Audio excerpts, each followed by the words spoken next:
Humans do not fear chaos. They fear the absence of control. Across history, control has been mistaken for safety. When storms destroyed villages, humans created rituals. When disease spread, they created explanations. When randomness threatened survival, they invented systems. Control is not comfort. Control is psychological stabilization. Without the feeling of control, the nervous system becomes unstable. Modern research calls this the illusion of control. In controlled experiments, humans consistently overestimate their influence over random events. When given a button that does nothing, many still believe pressing it changes outcomes. Not because they are irrational, because uncertainty is biologically expensive. The brain prefers a wrong explanation over no explanation. The need for control is older than civilization. Early humans survived by predicting patterns. If rustling grass meant danger, reacting quickly increased survival odds. Over time, prediction became identity. If prediction failed, fear increased, so the mind did something intelligent. It invented agency. When outcomes are random, humans assign intention. When systems are complex, humans simplify them. This reduces anxiety, but it creates distortion. Consider markets, consider politics, consider personal relationships. When something goes wrong, humans search for a reason, not always for truth, for control.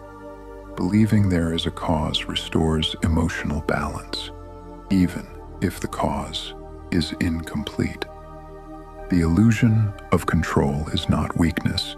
It is a regulatory mechanism. Without it, motivation collapses. Studies show that when individuals believe they have zero control, effort declines, productivity drops, hope weakens, control perception sustains action. This is why humans prefer structured belief systems, religion, economic models, routine, schedules, even superstition. These systems provide predictability. Predictability lowers stress. Stress reduction reinforces belief. Loop complete. But something subtle happens. The more humans believe they are in control, the less they notice the hidden forces guiding them. Environment, biology, cultural conditioning, economic structure, information exposure. These variables shape decisions quietly, yet humans narrate outcomes as personal authorship. Control, in many cases, is timing, not origin. The brain proposes, awareness confirms, society reinforces, identity forms. The sequence feels linear. It is layered. The deeper question is not are humans in control? The deeper question is how much control is required for stability. Total control is impossible. Zero control is destabilizing, so the species evolved a middle state. Perceived control, enough to act, not enough to predict everything. This balance explains something powerful. Humans resist information that threatens agency. If evidence suggests behavior is patterned or predictable, defensiveness appears.